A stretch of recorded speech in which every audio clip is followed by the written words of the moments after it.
Bonjour à tous, bienvenue pour ce 10e culte en ligne. Peut-être que ce sera le dernier sous ce format, mais on verra. Alors bienvenue si vous êtes habitués au culte de l'église d'Ozoir, ou alors si vous êtes des visiteurs. Peut-être que vous avez reçu ce lien par un ami, ou peut-être que vous êtes tombé dessus par hasard sur Internet. En tout cas, on veut vivre ce temps ensemble, même si c'est pas forcément tous en même temps. Alors, à l'attention de ceux qui ont l'habitude de vivre ce temps de culte ensemble, on va avoir un temps de Sainte Seine pendant ce culte. Donc si vous avez besoin d'un peu de temps pour préparer le pain et le jus de raisin, vous pouvez simplement mettre pause sur la vidéo et redémarrer après. Alors, sans plus tarder, on va laisser derrière nous les tracas de la vie et élever nos pensées pour contempler Dieu le Créateur, Dieu incomparable.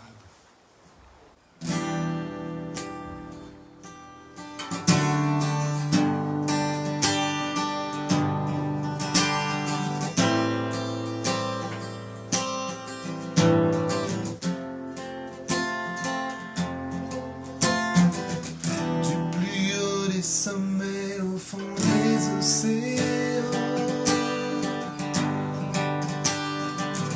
la création nous parle de sa majesté.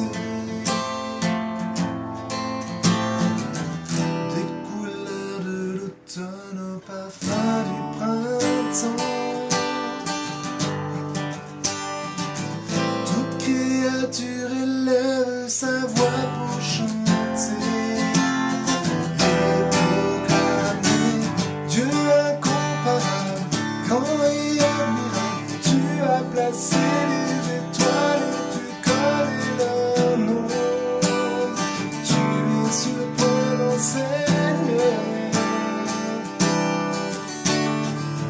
Dieu redoutable, insaisissable, émerveillé, nous tombons à genoux et crions. Tu es surprenant, Seigneur.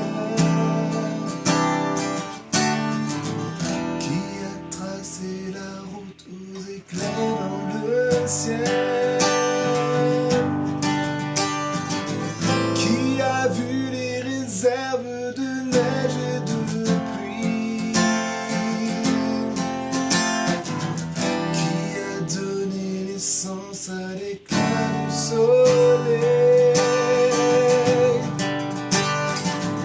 Mais le voile pour offrir la douceur de la nuit. Oh, quel mystère, Dieu incomparable, grand et admirable. Tu as placé les étoiles et tu connais leur nom. Tu es surprenant, Seigneur. Dieu redoutable, insaisissable, émerveillé, nous tombons à genoux et disons Tu es surprenant, Seigneur. Dieu incomparable, grand et admirable. Tu as placé les étoiles et tu connais leur nom. Tu es surprenant, Seigneur. Dieu insondable, inébranlable. Tu vois mon cœur et pourtant tu m'aimes sans condition. Tu es surprenant, Seigneur.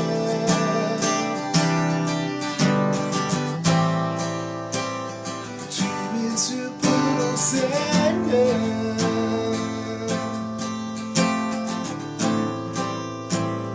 Tu es surprenant, Seigneur.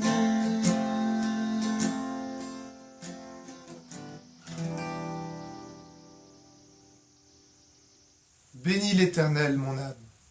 Que tout ce qui est en moi bénisse son saint nom.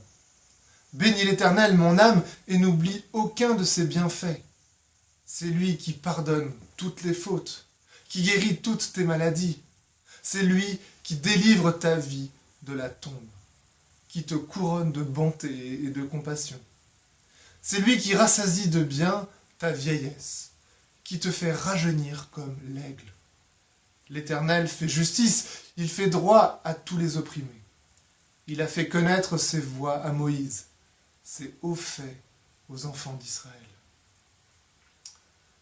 Nous sommes dans un temps de louange, et la louange, c'est prendre conscience de combien Dieu est génial, et c'est lui exprimer notre reconnaissance.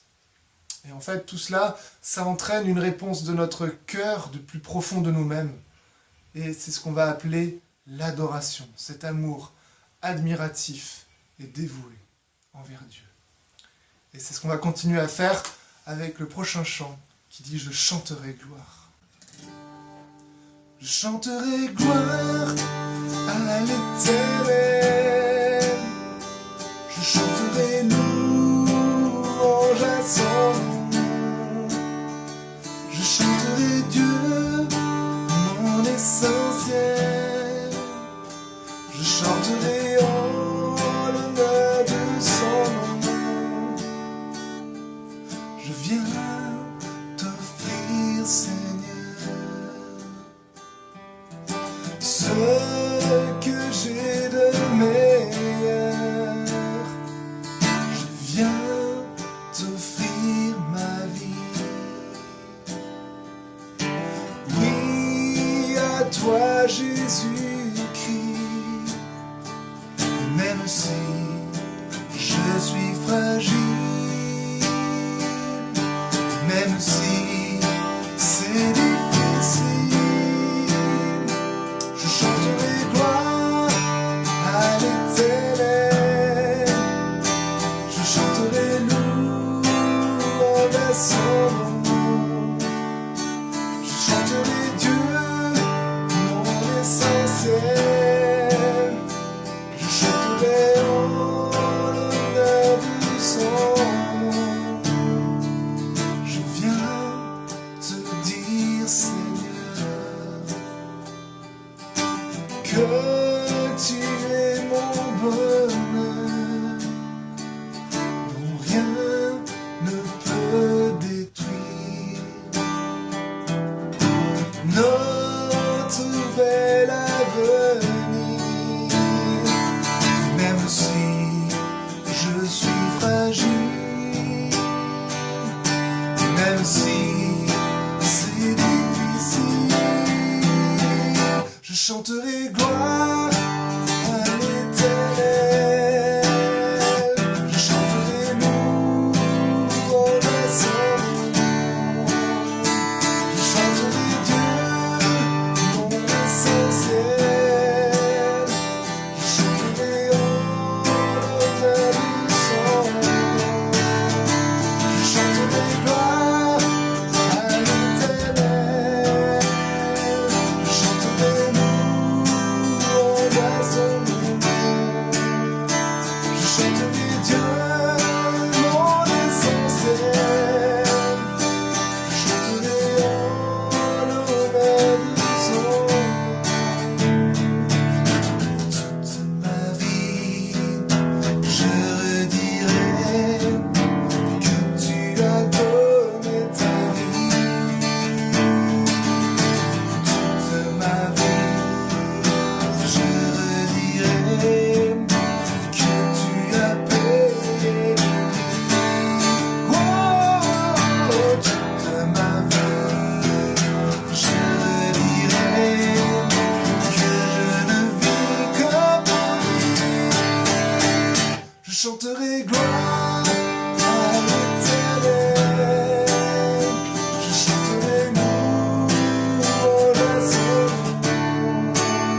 L'Éternel fait grâce. Il est rempli de compassion. Il est lent à la colère et riche en bonté. Il ne conteste pas sans fin. Il ne garde pas éternellement sa colère. Il ne nous traite pas conformément à nos péchés. Il ne nous punit pas comme le mériteraient nos fautes. Mais autant le ciel est élevé au-dessus de la terre, autant sa bonté est grande pour ceux qui le craignent.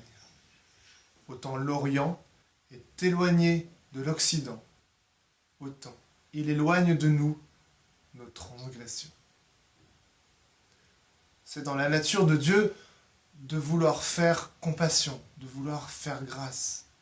Il éloigne de nous nos transgressions. Mais Dieu ne fait pas de concession avec le mal ou le péché. Ce problème-là, il l'a réglé en face. Il y a pris les grands moyens, il a envoyé son Fils, Jésus-Christ. Ce qui distingue un chrétien authentique, c'est qu'il est sous le bénéfice de la grâce de Dieu. Ce pardon auquel le chrétien a accès, il ne l'a pas mérité. C'est un pur cadeau de la part de Dieu. Et ce n'est pas un cadeau à bon marché. La grâce de Dieu n'est pas à bon marché. Elle a coûté très cher. Elle a coûté la vie de Jésus-Christ, son sacrifice douloureux, horrible, à la croix. La pire condamnation, le pire supplice qui existait à l'époque. Aujourd'hui, peut-être que tu n'as pas encore fait cette expérience de la réconciliation avec Dieu. Peut-être que tu n'as pas encore reconnu que Jésus pouvait être ton sauveur. Et je t'invite à considérer sérieusement la question. Le repas que nous allons prendre maintenant, de Sainte Seine, concerne les personnes qui ont déjà témoigné publiquement de leur appartenance à Jésus-Christ et à son corps qu'est l'Église. Mais pour les autres, vous n'allez pas perdre votre temps pour autant. J'aimerais que vous puissiez en profiter pour réfléchir à cette main que Dieu vous tend, cette main de pardon, de réconciliation. Votre Créateur veut que vous preniez conscience du problème que pose le péché qui noircit votre cœur. Et il veut vous en libérer. Pour cela, il faut que vous puissiez reconnaître la gravité de votre péché, que vous puissiez demander pardon à Dieu et de reconnaître que c'est uniquement par Jésus-Christ, en acceptant que son sacrifice est valable pour vous, que vous pouvez recevoir ce pardon, cette libération, comme des millions de chrétiens l'ont déjà vécu aujourd'hui.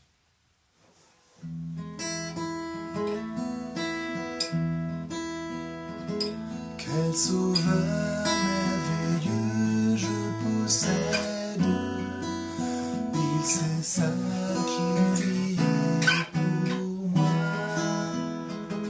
et sa vie innocente il cède, pour mourir sur la femme attaché à la croix pour moi, attaché à la croix pour moi. Il a pris mon péché, il m'a délivré, attaché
la croix pour moi. Car voici la tradition que j'ai reçue du Seigneur et que je vous ai transmise. Le Seigneur Jésus, dans la nuit où il fut livré pour être mis à mort, prit du pain. Il le rompit en disant « Ceci est mon corps, il est pour vous. Faites ceci en souvenir de moi. »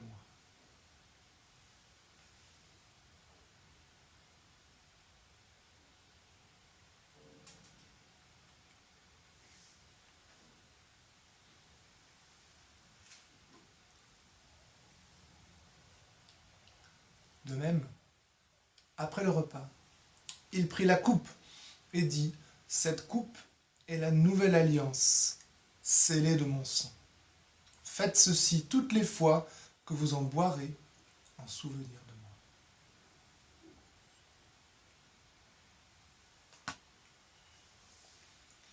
Donc, chaque fois que vous mangez de ce pain et que vous buvez de cette coupe, vous annoncez la mort du Seigneur, et ceci jusqu'à son retour. Comme on l'a vu ensemble la semaine dernière, nous rappeler que le Seigneur Jésus va revenir est un sujet de joie pour les chrétiens. Continue avec la dernière strophe de ce chant. Le salut accompli pour ses frères, mon sauveur se rendit au ciel. Il revient au profond mystère, mon bonheur sera éternel. Attaché à la croix pour moi, attaché à la croix pour moi.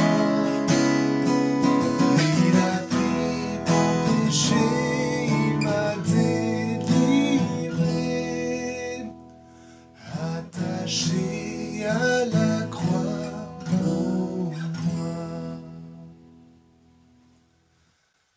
Seigneur Jésus, merci parce que nous pouvons te dire que c'est pour nous, je peux dire que c'est pour moi que tu as été attaché, que tu as été crucifié sur cette croix. Seigneur Jésus, je veux te dire merci parce que tu as accepté une souffrance horrible et que c'est grâce à toi uniquement que je peux avoir le privilège, cette grâce, d'être sauvé, d'être réconcilié avec mon Père.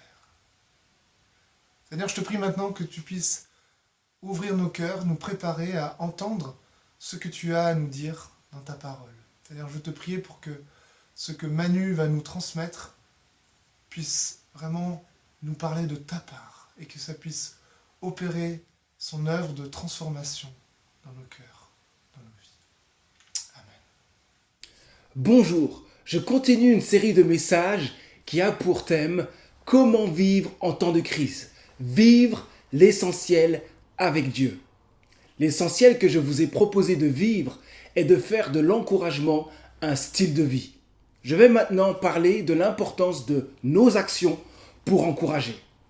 Naturellement, plusieurs résumeraient l'encouragement par des mots qui font du bien. Mais l'encouragement, ce ne sont pas que des mots, ce sont aussi des actes concrets. Dans la Bible, dans 1 Jean chapitre 3 verset 18, il est écrit « Mes enfants, que votre amour ne se limite pas à des discours et à de belles paroles, mais qu'il se traduise par des actes accomplis dans la vérité. » L'encouragement comme l'amour ne pourront jamais se limiter à de belles paroles. L'amour véritable se manifeste par des actes concrets. De même, l'encouragement se manifeste aussi par des actes concrets. Voici l'un des textes les plus beaux de toute la Bible. C'est Éphésiens chapitre 2, versets 8 à 10. Car c'est par la grâce que vous êtes sauvés, par le moyen de la foi. Cela ne vient pas de vous, c'est un don de Dieu.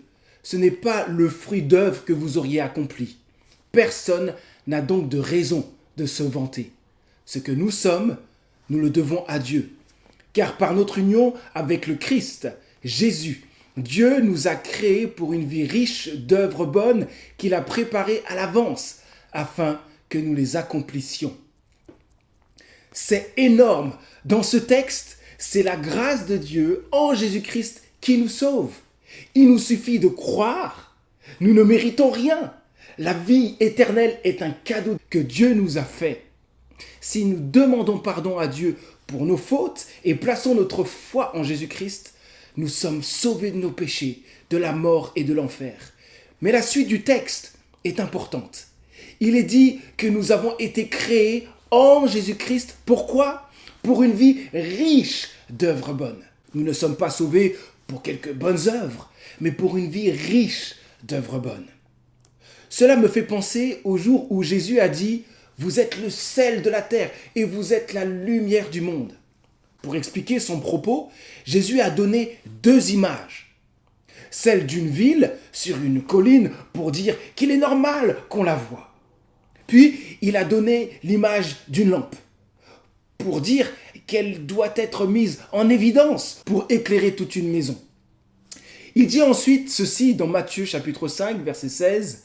« C'est ainsi que votre lumière doit briller devant tous les hommes pour qu'ils voient le bien que vous faites et qu'ils en attribuent la gloire à votre Père céleste. » C'est fort comme enseignement. Jésus veut que ceux qui le suivent fassent le bien de manière étonnante, inhabituelle, qui étonne au point de pousser les gens à en attribuer la gloire à Dieu notre Père. Mes amis, si nous appartenons à Dieu, nous ne devons pas juste faire le bien de temps en temps ou quelques bonnes œuvres. Non, le bien que nous faisons va bien au-delà de la moyenne. Le bien que nous faisons est plus que des actions par-ci, par-là. Faire le bien doit devenir un mode de vie. De même, nous ne faisons pas juste quelques bonnes œuvres. Nous devons mener une vie riche d'œuvres bonnes. Et tout cela par la puissance de Dieu qui agit en nous. Il y a de quoi être repris ici. Question. Est-ce que nous faisons le bien au point que notre conjoint, notre enfant ou nos parents, nos familles, nos amis, collègues de travail et voisins en sont étonnés et louent Dieu qui agit en nous? Si ce n'est pas le cas, demandons pardon à Dieu, demandons-lui d'agir en nous avec puissance pour que nous ne soyons plus centrés sur nous-mêmes, mais afin que nous nous mettions pleinement au service des autres. Maintenant, j'aimerais donner plusieurs manières d'encourager les autres par nos actions. Je vais être très pratique. Premier point, encourageons par l'écrit. Nous pouvons faire tellement de bien en écrivant des mots qui encouragent. Une bonne partie du Nouveau Testament dans la Bible est composée de lettres que les apôtres ont écrites pour encourager les églises. Dieu s'est servi de ces lettres non seulement pour encourager les premières églises de l'époque des apôtres, mais aussi toutes les églises du monde entier jusqu'à aujourd'hui. L'impact de ces lettres est considérable. Ne nous privons pas de l'écrit pour encourager les autres. Je me souviens que pendant un séminaire, une personne nous a dit à quel point les gens autour de nous souffrent, même si nous ne le remarquons pas tout de suite. Chacun a ses combats et a besoin d'encouragement. Ça me fait penser à cette citation « Sous la carapace de chaque individu se cache une personne qui aspire à être soutenue et encouragée. » En entendant tout cela, j'ai eu un gros fardeau dans mon cœur pour plein de personnes que je connaissais.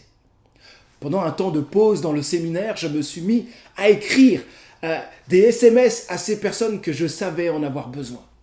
J'étais surpris du nombre de réponses reçues. Une personne a même désiré m'appeler pour parler de ses combats. Aujourd'hui, un simple SMS peut avoir énormément d'impact dans la vie des autres. Profitons de cet outil tout simple. Osons aussi écrire des lettres. Cela reste un outil tellement puissant. Récemment, une personne de ma famille nous a écrit à Fanny et moi une lettre d'encouragement en disant à quel point elle nous apprécie et pense à nous. C'était très touchant et encourageant. Écrire une lettre a un impact d'encouragement encore plus puissant que des SMS. Un autre point, encourageons en appelant par téléphone. La période de confinement nous a obligés à nous appeler les uns les autres et nous devons garder cette habitude. J'ose vous poser une question. Combien de personnes avez-vous appelé chaque semaine? Appeler quelqu'un paraît très basique, mais en parlant avec certaines personnes, j'ai pu entendre que ce n'était pas forcément quelque chose de naturel. Certains ont eu très peu de personnes qui les ont appelés dans la période de confinement. Comme quoi, appeler les autres reste quelque chose à développer. Et en particulier, appeler les personnes seules, celles qui ont peu ou pas du tout de famille. Attention à l'individualisme de notre société car l'Église n'en est pas épargnée. Nous devons combattre contre cela pour une communion fraternelle plus forte. Relevons au moins ce petit défi que je vous propose. Appelons chaque semaine 1 à 2 personnes que nous n'avons pas l'habitude d'appeler. Faisons-le sans grandes attentes, mais juste pour prendre des nouvelles et s'encourager. Imaginez si dans une église locale, tout le monde appelait 1 à 2 personnes différentes par semaine. Cela serait d'une grande bénédiction pour tous. Soyons les premiers à appeler une personne qui a besoin d'encouragement.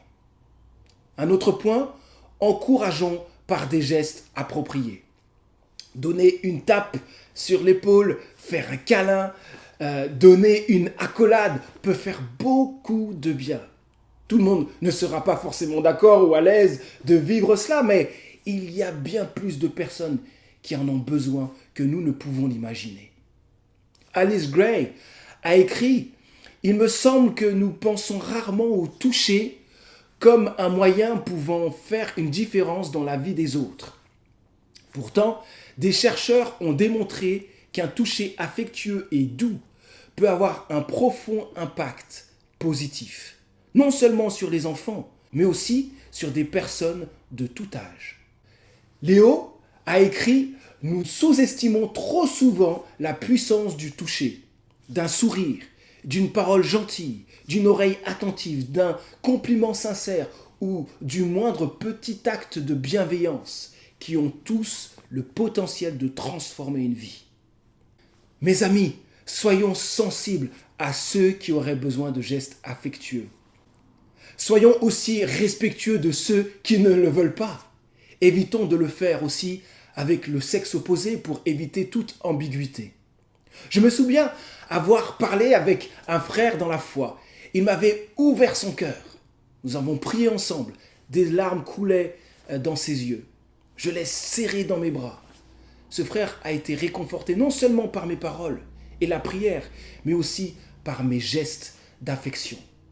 J'ai entendu plusieurs témoignages de personnes, et peut-être vous aussi, qui ont reçu une accolade dans des temps difficiles et qui ont ressenti non seulement l'amour d'une personne pour elle, mais aussi l'amour de Dieu. C'était pour elle le témoignage de l'amour de Dieu pour elle. Un autre point, encourageons en rendant service. En octobre 2016, lors d'un week-end d'église, j'ai proposé de faire une soirée construite. Il fallait se mettre par petits groupes. Pendant 5 à 10 minutes, chaque petit groupe devait réfléchir à un sketch ou à un mime à jouer sur le thème de l'encouragement. Nous avons passé un excellent moment. Nous avons bien rigolé. Mais c'était aussi très instructif. Dans cette soirée, une chose m'a marqué. Je ne m'attendais pas du tout à voir cela. Un des petits groupes a mis en scène l'encouragement par le service. Il y avait l'aide pour faire des courses, pour faire le ménage, ranger la maison. Le service était pleinement présent dans ce sketch. Comme l'a écrit une des personnes de l'église lors d'un questionnaire, elle a écrit ceci: un des dons qui peut être un encouragement pour les autres, c'est le service. Une autre personne a écrit que nous pouvons exercer l'encouragement dans toutes nos relations amicales, familiales, professionnelles ou dans l'église en nous mettant à leur service, en agissant avec amour. Dernièrement, j'ai entendu l'histoire d'un couple très éprouvé. L'épouse se battait avec des problèmes de santé et une dépression. Leur église locale a été d'une aide remarquable. Plusieurs personnes ont aidé pour garder les enfants, aider dans les tâches ménagères, etc. Mes amis, il est vraiment important d'apprendre à encourager en servant les autres. J'ai un jour aidé une personne découragée en faisant du rangement dans sa maison. J'étais impressionné de voir comment ce service lui a remonté le moral. Dès que nous entendons un besoin, soyons les premiers à servir les autres. Un autre point, encourageons en aidant financièrement et matériellement. Dieu a pourvu de manière extraordinaire à la formation que j'ai eue à l'Institut biblique de Genève pendant 4 ans avant de devenir pasteur. Je n'avais pas grand-chose pour mes études. Sans l'aide financière de plusieurs personnes, je n'aurais pas pu terminer ma formation. Il y avait des personnes que je connaissais et d'autres non. C'était pour moi un fort encouragement de la part des personnes, mais aussi de la part de Dieu. Il y a quelques années, une personne m'a impressionné par sa capacité à avoir aidé une famille dans le besoin. Elle a pris énormément de son temps pour regarder le budget de cette famille, au point d'avoir donné beaucoup d'argent afin qu'elle ne s'enfonce pas dans des dettes. Tout le monde ne peut pas faire cela, mais nous devons être disposés à utiliser notre argent ou nos biens pour aider les autres quand cela se présente. Il est important de rappeler que donner à ceux qui sont dans le besoin est une attitude normale pour tout croyant. La Bible dit dans Luc chapitre 12 versets 33 à 34 « Vendez ce que vous possédez et distribuez-en le produit aux pauvres. Fabriquez-vous des bourses inusables et constituez-vous un trésor inaltérable dans le ciel où aucun cambrioleur ne peut l'atteindre, ni aucune mythe l'entamer. Car là où est votre trésor, là aussi sera votre cœur. » Jésus dit ici de ne pas amasser des biens sur cette terre, mais dans le ciel. Une des manières d'investir pour ce qui est éternel, c'est d'utiliser nos biens pour ceux qui sont dans le besoin. Nos biens doivent être utilisés pour des actions d'amour et d'encouragement afin de faire avancer l'œuvre de Dieu dans le monde. Cela demande de lutter contre le matérialisme qui est si présent aujourd'hui. On veut toujours plus alors que la Bible nous invite au contentement et à la générosité. Apprenons à vivre dans le contentement et quand il y a un besoin, soyons les premiers à donner financièrement et matériellement. Rappelons-nous ce texte très encourageant dans Actes 20, 35. Il y a plus de bonheur à donner qu'à recevoir. Un autre point, encourageons en pratiquant l'hospitalité. Exercer l'hospitalité, c'est accueillir l'étranger, inviter chez soi, partager notre vie, famille, foyer, ressources financières et matérielles, nourriture, temps et intimité. C'est aussi partager un repas, apporter une aide concrète. J'aimerais me concentrer sur l'invitation des personnes chez soi en étant pleinement disponible pour l'autre afin de l'encourager. C'est très encourageant de donner à une personne un temps de qualité autour d'un repas, d'un goûter ou d'un café. Des personnes qui ont étudié l'impact de l'hospitalité vont bien plus loin que moi. Distin Willie et Brandon Clément sont convaincus que l'hospitalité chrétienne est capable de changer le monde. Voici une citation de leur livre qui m'a bousculé.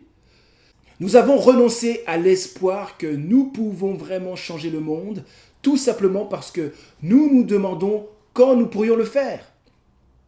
Il ne nous reste pas beaucoup de temps entre le lever, le travail quotidien, les repas et la préparation du lendemain. Mais si nous vous disons que vous pouvez changer le monde à partir de votre propre habitation, peut-être désirez-vous participer à la mission divine, mais vous n'avez aucune idée de la forme que cette mission pourrait prendre dans la vie ordinaire. Dans ce cas, nous avons une bonne nouvelle pour vous. Vous possédez déjà l'arme secrète qui transformera votre manière de concevoir votre engagement dans la mission divine.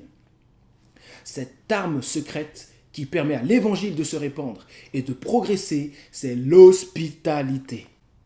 Vous pouvez la pratiquer aussi bien dans une maison individuelle que dans un appartement, un dortoir ou un gratte-ciel.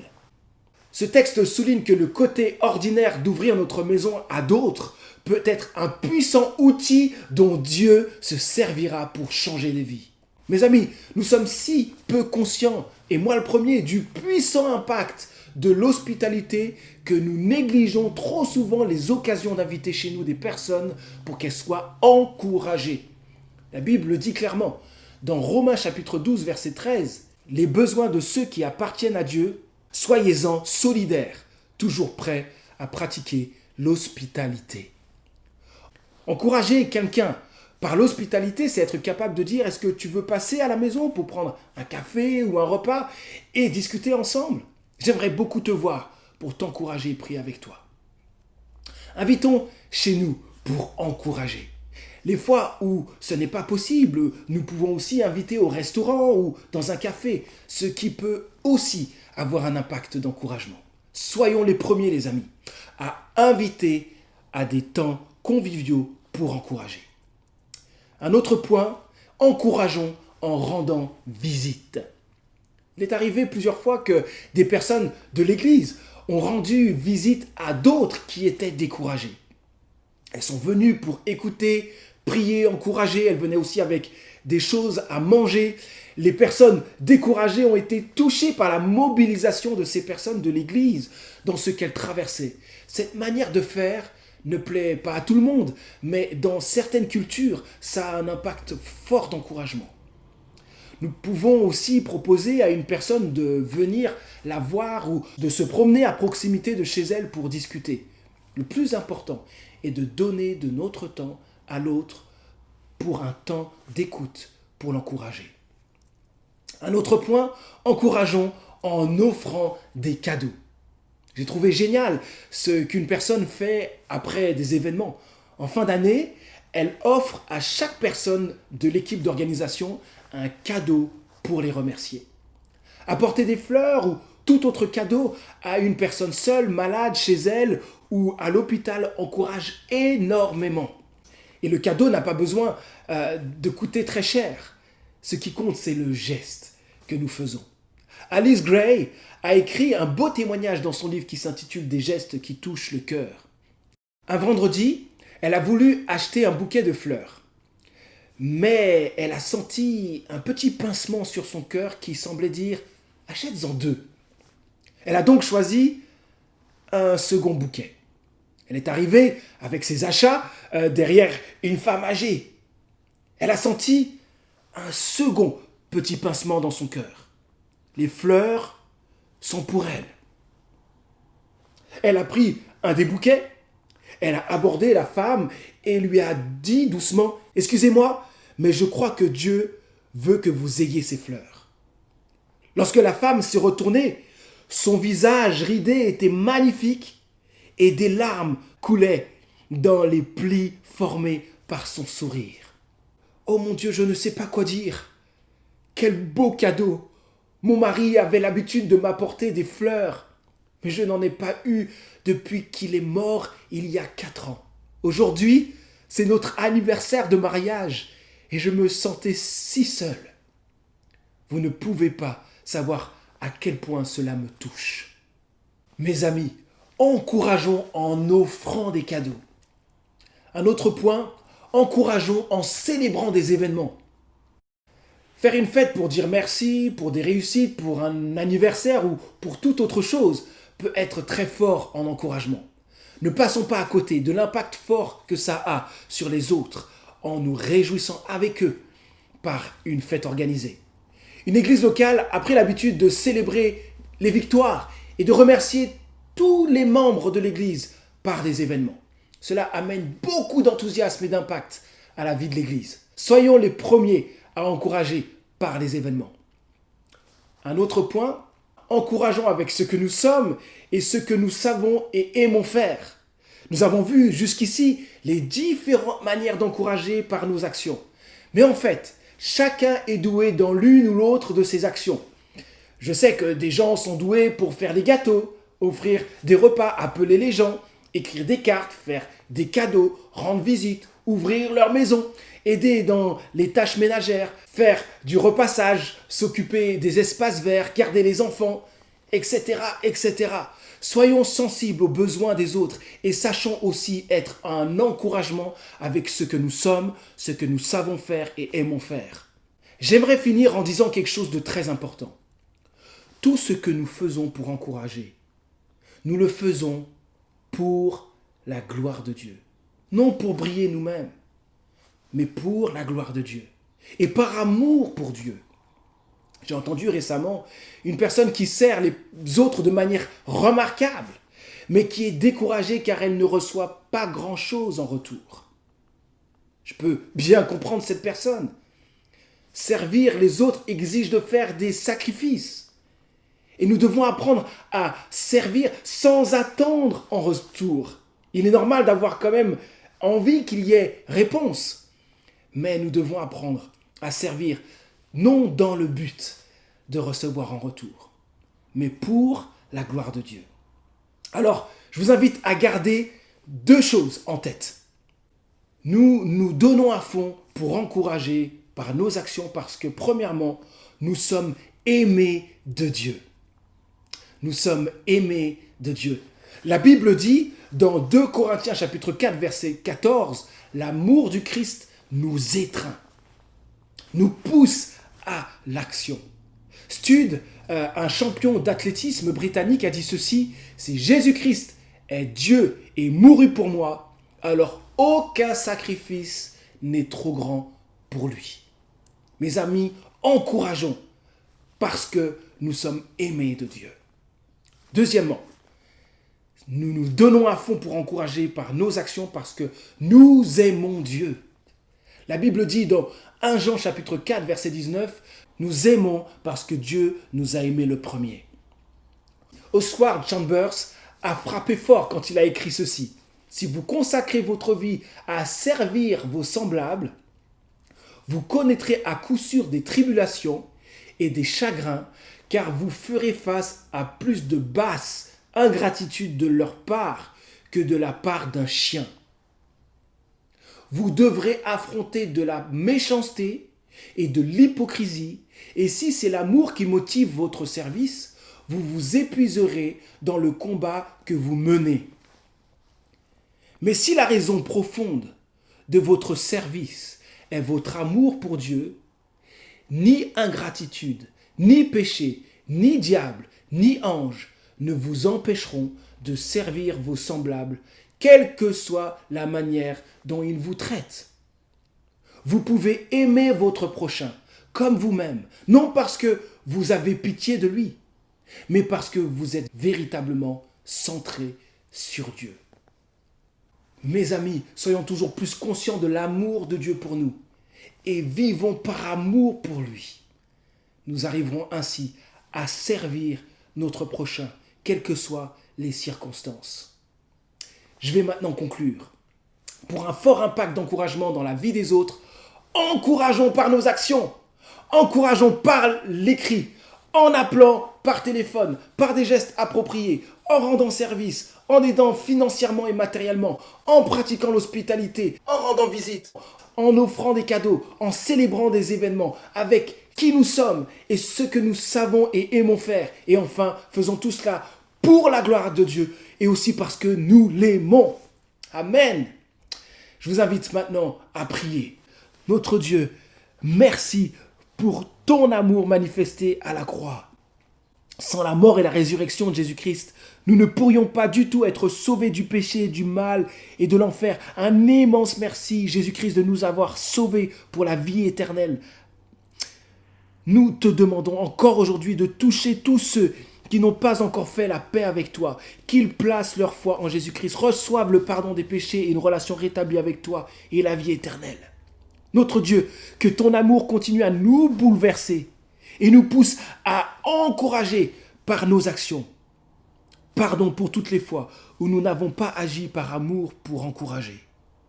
Rends-nous encore plus sensibles à ton Saint-Esprit en nous et aussi à ceux qui nous entourent pour encourager par nos actions. Quand nous voyons un besoin, que nous soyons les premiers à aider, à faire du bien, à encourager. Continue à nous utiliser pour être des instruments d'encouragement, de guérison et de changement dans la vie des autres, afin qu'ils soient eux aussi des instruments d'encouragement pour les autres. Te demandons tout cela au nom de Jésus-Christ. Oh, merci notre Dieu pour ton œuvre. Amen. Mes amis, encourageons par nos actions. Soyez bénis. Avant de nous quitter, j'aimerais vous partager un dernier extrait du psaume 103. Mais la bonté de l'Éternel dure d'éternité en éternité pour ceux qui le craignent, et sa justice demeure pour les enfants de leurs enfants, pour ceux qui gardent son alliance et se souviennent de ses commandements pour les mettre en pratique. L'Éternel a établi son trône dans le ciel et son règne domine tout l'univers. La parole de Dieu est pleine de promesses et c'est ça qui fait que l'Église tient debout malgré les difficultés, les détresses, en particulier la persécution, mais ça peut aussi être la maladie. L'Église, c'est le peuple de Dieu, le peuple qui est lié à Dieu par une alliance. J'ai eu l'occasion d'en parler dans un précédent culte. Et dans une alliance, en tout cas dans celle qu'il y a entre Dieu et son peuple, il y a la pratique de commandements qui résume la volonté de Dieu. Alors, ce n'est pas la pratique de commandements qui va nous sauver, c'est ce qu'on a vu tout à l'heure, c'est uniquement la grâce de Dieu qui fait qu'on peut faire partie de cette alliance et qu'on peut être sauvé. Mais on peut dire que la pratique des commandements donnés par Dieu, c'est ce qui va caractériser la vie du chrétien qui fait partie de cette alliance. C'est un peu comme le lifestyle chrétien. L'Église se lève, proclame la vérité, s'oppose à l'immoralité. C'est ce que nous allons chanter avec ce dernier chant, la réponse de l'Église. Alors, chez vous, vous pouvez peut-être vous lever pour, j'allais dire, matérialiser ce fait que l'Église tient debout. Moi, c'est un peu plus difficile techniquement, mais je vous invite à chanter.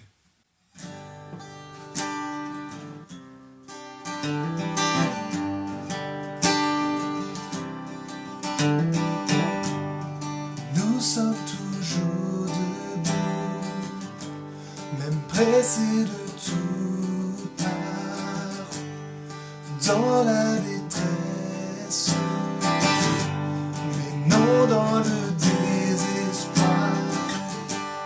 Si le péché abonde, la grâce de Dieu surabonde. Quand le mal nous inonde, tenons-nous prêts pour répondre. L'Église se lève et proclame la vérité. L'Église se lève et s'oppose à l'immoralité. Au milieu des moqueries, de l'intolérance, la maladie, dans la souffrance, l'Église grandit et avance et ne cessera pas de chanter. Dieu est toujours Dieu, Dieu est toujours Dieu, digne de louange, et il sera toujours Dieu. Amen. Nous sommes son peuple et nous chantons ses louanges et nous n'arrêterons jamais. Dieu est toujours Dieu, digne de louange, et il sera toujours Dieu. Amen. Nous sommes son peuple et nous chantons ses louanges et nous n'arrêterons jamais.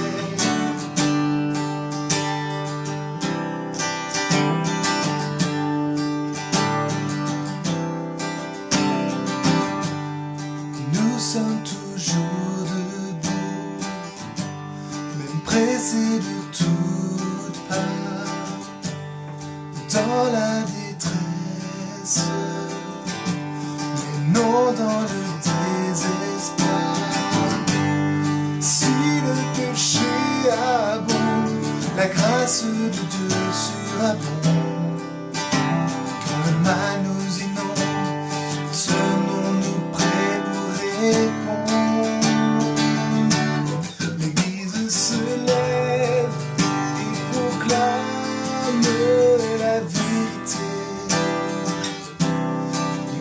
se lève et s'oppose à l'immoralité. Au milieu des moqueries, de la tolérance, la maladie, dans la souffrance, l'Église grandit et avance et ne cessera pas de chanter. Dieu est toujours Dieu, Dieu est toujours Dieu, digne de louange, et il sera toujours Dieu. Amen. Nous sommes son peuple et nous chantons ses louanges et nous n'arrêterons jamais. Dieu est toujours Dieu, digne de louange, et il sera toujours Dieu. Amen. Nous sommes son peuple et nous chantons ses louanges et nous n'arrêterons jamais. Oh, oh, oh. Dans les pleurs, Seigneur, tu restes digne de louange. Oh, oh, oh. Dans les persécutions, tu restes digne de louange. Oh, quand mes amis s'en vont, tu restes digne de louange.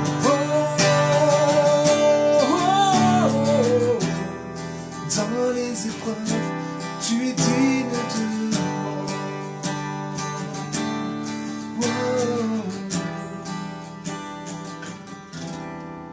C'est la réponse de l'Église. Amen. Bon dimanche à chacun, bonne semaine et à très bientôt.